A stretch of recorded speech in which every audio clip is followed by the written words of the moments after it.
Everyone, सुप्रभातम। मैं Pravesh Sharma, welcome back to my channel. आज का हमारा टॉपिक है संस्कृत व्याकरण यानी कि संस्कृत ग्रामर। तो आइए शुरू करते हैं। सबसे पहले देखते हैं परिचय यानी कि इंट्रोडक्शन। व्याकरण संस्कृत भाषा का शासक है। व्याकरण के अभाव में भाषा उच्च स्खल हो जाती है और उसका रूप विकृत होने लगता है। अतः भाषा पर व्याकरण का शासन होना आवश्यक है। छात्रों की बोलचाल की भाषा पूर्णतया व्याकरण सम्मत नहीं होती है। भाषा का पूर्ण ज्ञान प्राप्त करने के लिए व्याकरण का ज्ञान आवश्यक है। इसीलिए छात्र छात्राओं को जो है संस्कृत व्याकरण का ज्ञान कराया जाना आवश्यक है। संस्कृत संश्लेषणात्मक भाषा है। कारक तथा क्रिया, प्रत्यय, संज्ञा, सर्वनाम, शब्दों तथा धातुओं के साथ संश्लिष्ट होते हैं। सर्वनामों के पुल्लिंग, स्त्रीलिंग रूप भी भिन्न भिन्न होते हैं। विशेषणों का प्रयोग पुल्लिंग, स्त्रीलिंग, नपुंसकलिंग शब्दों के अनुरूप किया जाता है। ऐसी स्थिति में छात्रों को संस्कृत व्याकरण का ज्ञान कराना आवश्यक हो जाता है। अब हम देखेंगे संस्कृत भाषा का महत्व, इम्पोर्टेंस ऑफ संस्कृत भाषा नहीं, संस्कृत व्याकरण का महत्व यानी कि इम्पोर्टेंस ऑफ संस्कृत ग्रामर। व्याकरण के ज्ञान की आवश्यकता बतलाते हुए कहा गया है कि बिना व्याकरण का अध्ययन टूटी हुई नाव द्वारा नदी पार करना, बिना पथ्य के औषधि का सेवन करने के समान है। संस्कृत व्याकरण सम्मत भाषा की इस एक रूपता को बनाए रखने के लिए ये आवश्यक है कि छात्रों को संस्कृत व्याकरण का ज्ञान कराया जाए। शुद्ध व्याकरण यानी कि ये भी कह सकते हैं कि अगर व्याकरण का ज्ञान ठीक प्रकार से है तो शुद्ध उच्चारण सिखाने के लिए छात्रों को संस्कृत का ज्ञान आवश्यक हो जाता है। संस्कृत ग्रामर का ठीक प्रकार से ज्ञान कराया जाना बहुत आवश्यक हो जाता है। अशुद्ध उच्चारण से अनर्थ हो सकता है। इस संदर्भ में जैसे कि पिछली वीडियोज़ में भी एक एग्जाम्पल दिया गया था, यानी कि कुछ शब्द ऐसे होते हैं जैसे स्वजन शब्द है, उसका आत्मीय जन भी अर्थ होता है और चांडाल शब्द भी होता है, और सकल पूर्ण होता है, और शकल अगर शब्द कहें हम तो उसका अर्थ खंड यानी कि टुकड़ा करना होता है। शक्रत शब्द का अर्थ होता है एक बार, और शक्रत अगर हम बोलेंगे तो उसका अर्थ होता है विष्टा। इस प्रकार से होता क्या है कि जब हमें व्याकरण का ज्ञान नहीं होता है तो अर्थ का अनर्थ हो जाता है, क्योंकि हमें अर्थ ज्ञान होता ही नहीं है। अतः संस्कृत शब्दों का उच्चारण जो है शुद्ध तरीके से होना चाहिए, और शुद्ध प्रयोग तथा शुद्ध उच्चारण सिखाने के लिए छात्रों को व्याकरण का ज्ञान कराना बहुत ज़्यादा आवश्यक हो जाता है। व्याकरण के सामान्य और विशेष नियमों के आधार पर एक शब्द से अनेक रूपों का निर्माण किया जा सकता है। जैसे कत्वा, प्रत्यय को जानने के बाद छात्र पठित्वा, हसित्वा आदि रूप बना सकते हैं। संस्कृत में संधि, समास एवं क्रिया रूपों का विशेष महत्व है। इनके ज्ञान के बिना संस्कृत शब्दों तथा वाक्यों का अर्थ ग्रहण करना कठिन होगा। अर्थ ग्रहण सुगम बनाने की दृष्टि से भी छात्रों को व्याकरण का ज्ञान कराना आवश्यक है। भाषा और व्याकरण का अध्ययन एक दूसरे का ज्ञान प्राप्त करने में सहायक होते हैं, अतः इन दोनों का शिक्षण साथ साथ चलना चाहिए। विद्यालयी स्तर पर प्रयोगों तथा रचना के माध्यम से ही व्याकरण के नियमों का ज्ञान कराया जाना चाहिए। अब हम देखेंगे कि संस्कृत व्याकरण की विद्यालयों में वर्तमान स्थिति क्या है। इस विषय में हमें ध्यान आकर्षित करना होगा, क्योंकि अगर हमें स्थिति के बारे में पता नहीं होगा तो ठीक प्रकार से आगे की स्थिति को समझना और क्रियान्वित करना जो है नहीं हो पाएगा। विद्यालयों में व्याकरण शिक्षण की वर्तमान स्थिति संतोषजनक नहीं है। व्याकरण का अध्ययन पाठ्य पुस्तक या व्याकरण की पुस्तक से परीक्षा पास करने की दृष्टि से कराया जाता है, और एक तरह से सामान्यतया संस्कृत विषय को ऐसा मान लिया जाता है कि बालक अपने आप ही रट लेंगे और परीक्षा में उत्तीर्ण हो जाएंगे, लेकिन ऐसा नहीं है। उत्तीर्ण तो हो जाएंगे, लेकिन उन्हें कभी भी ठोस ज्ञान प्राप्त नहीं होगा और वे शिक्षण कार्य तो कदापि कर ही नहीं सकते। और अगर कहीं भी उन्हें संस्कृत में वार्तालाप करना पड़े तो वास्तविकता है कि अधिकांश छात्र संस्कृत में बातचीत नहीं कर सकते। छात्रों को व्याकरण का व्यावहारिक ज्ञान नहीं हो पाता है क्योंकि वे केवल पाठ्यपुस्तक से रटते हैं, पढ़ते हैं। उन्हें ठीक प्रकार से अनुवाद आदि नहीं कराए जाते हैं। वे संस्कृत के शब्द तथा धातु रूप रट तो लेते हैं, पर अनुवाद में उनको व्यवहारिक रूप से प्रयोग नहीं कर पाते हैं। इसी प्रकार संधि एवं समास के ज्ञान के शिक्षण की समस्या है। इसका मुख्य कारण ये है कि विद्यालयों में संस्कृत व्याकरण को उचित शिक्षण विधियों के माध्यम से नहीं पढ़ाया जाता है। यानी कि हम अंग्रेजी की आज स्थिति देखें तो बालक विद्यालय में पढ़ता है, घर पर भी पढ़ाया जाता है, प्लस उनकी ट्यूशन भी लगा दी जाती हैं।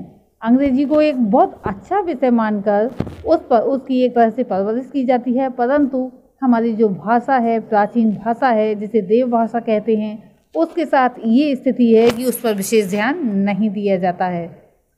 संस्कृत व्याकरण का संस्कृत के सामान्य ज्ञान के साथ समवाय नहीं किया जाता है।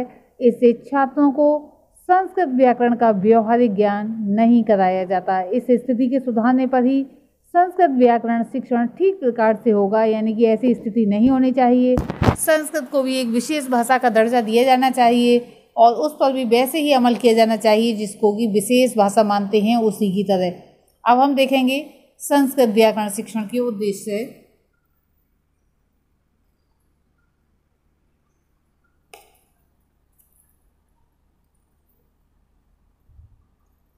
व्याकरण साधन है, साध्य नहीं है। इस दृष्टि से संस्कृत व्याकरण का शिक्षण कराना चाहिए। व्याकरण भाषा सीखने का एक साधन है। औपचारिक रूप से व्याकरण शिक्षण भाषा के साथ साथ चलता है। अतः संस्कृत व्याकरण शिक्षण के जो उद्देश्य हैं वे कौन कौन से होने चाहिए, हम इसको देखेंगे। छात्रों को संस्कृत भाषा के ध्वनि तत्वों का परिचय कराया जाना चाहिए। क्या है, यानी कि ध्वनि, कौन सी ध्वनि कहाँ से उच्चारित होती है, मुख के कौन से अंग से जो है कौन सी ध्वनि निकलती है। सेकंड, छात्रों को संस्कृत शब्दों के विभिन्न रूपों से परिचित कराया जाना चाहिए। यानी कि राम की तरह कौन कौन से रूप चलते हैं, लता की तरह कौन कौन से रूप चलते हैं। और ये इसको मानते हुए वास्तविकता है कि बच्चों को ये कहा जाता है, शब्द बता दिए जाते हैं कि इतने रूप आपको रटने हैं, लेकिन कभी भी ये नहीं बताया जाता कि बालक की तरह इन शब्दों के रूप चलेंगे, लता की तरह इन शब्दों के रूप चलेंगे, या फिर वृक्ष की तरह इन शब्दों के रूप चलेंगे। अगर ऐसी वास्तविकता बच्चों को बताई जाएगी तो बालकों के लिए संस्कृत कठिन नहीं, बहुत सरल लगेगी और वे कभी भी संस्कृत से मुख नहीं मोड़ेंगे और उसको गहनता से अध्ययन करके उस व्याकरण से पूरी तरह परिचित हो जाएंगे।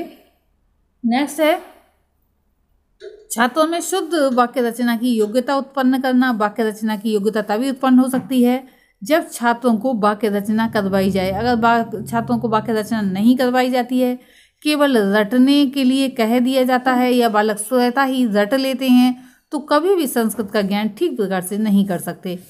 भाषा के शुद्ध अशुद्ध रूप को जानने का ज्ञान पैदा होना, मौखिक एवं लिखित रूप में शुद्ध भाषा का प्रयोग सिखलाना, क्योंकि अगर कोई भी कार्य लिखित रूप में कराया जाता है और उसका जो है मौखिक वार्तालाप कभी होता ही नहीं है, तो छात्रों को कभी भी उनकी जो कहें हेजिटेशन या फिर उनकी शर्माने की स्थिति कभी भी दूर नहीं होगी और इस स्थिति में वह जितना जानते हैं उसको भी भूल जाएंगे। सैद्धांतिक व्याकरण का ज्ञान कराना तथा उसका प्रयोग करने का अवसर प्रदान करना, संस्कृत भाषा पर पूर्ण अधिकार प्राप्त कराना। अब हम इसी के साथ देखेंगे संस्कृत व्याकरण शिक्षण की विधियां कौन कौन सी विधियां हैं। अभी तो विधियां हैं, सबसे पहले है आगमन प्रणाली। पाणिनि ने अपने व्याकरण में आगमनात्मक प्रणाली यानी कि इंडक्टिव मेथड का उपयोग किया था। उनके द्वारा शब्दों को उनके समूह में तथा धातुओं को गणों में विभाजित किया गया था। इस प्रकार एक प्रकार के शब्द एक ही वर्ग में रखे गए हैं और उनके रूप एक ही प्रकार चलते हैं, जैसे अकारांत आदि संज्ञा शब्द। इसी प्रकार धातुओं को भी 10 गणों में विभाजित किया गया है। ये गण हैं ववादि, अदादि, जोहत्यादि, दिवादि, स्वादि, रुदादि, तुदादि, तदादि, क्रियादि तथा चुरादि।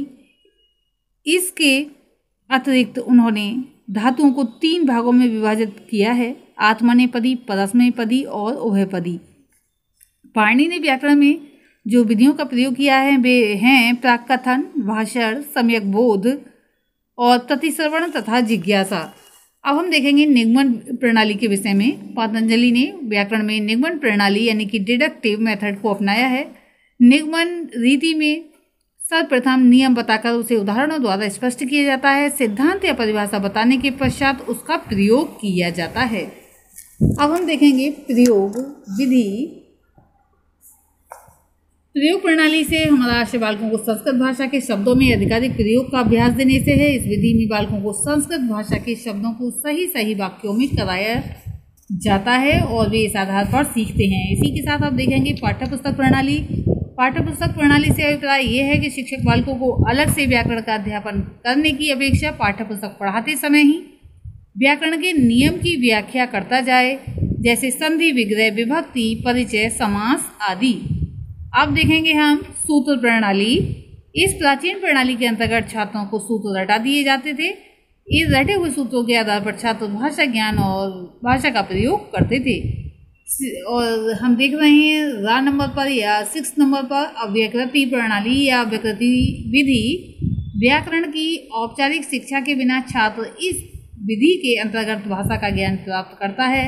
इस मत के समर्थक व्याकरण की अलग से शिक्षा के पक्षधर नहीं है। 7 पॉइंट या फिर कहें ला नंबर पर हम देख रहे हैं सहयोग प्रणाली। इस प्रणाली के समर्थक स्वतंत्र रूप से व्याकरण की शिक्षा देने के विरोधी हैं। उनका विचार है कि काव्य, साहित्य तथा रचना व्याकरण के साथ ही आवश्यकता अनुसार व्याकरण के नियम भी बताए जा सकते हैं। आज की इस वीडियो में हमने देखा परिचय, संस्कृत व्याकरण का महत्व, संस्कृत व्याकरण की वर्तमान विद्यालयों में स्थिति, संस्कृत व्याकरण शिक्षण के उद्देश्य, संस्कृत व्याकरण शिक्षण की विधियाँ, जिसमें हमने देखा आगमन विधि, निगमन विधि, प्रयोग विधि, पाठ्य पुस्तक विधि, सूत्र विधि, अव्यकृति विधि और सहयोग विधि। आज के लिए इतना ही। धन्यवाद।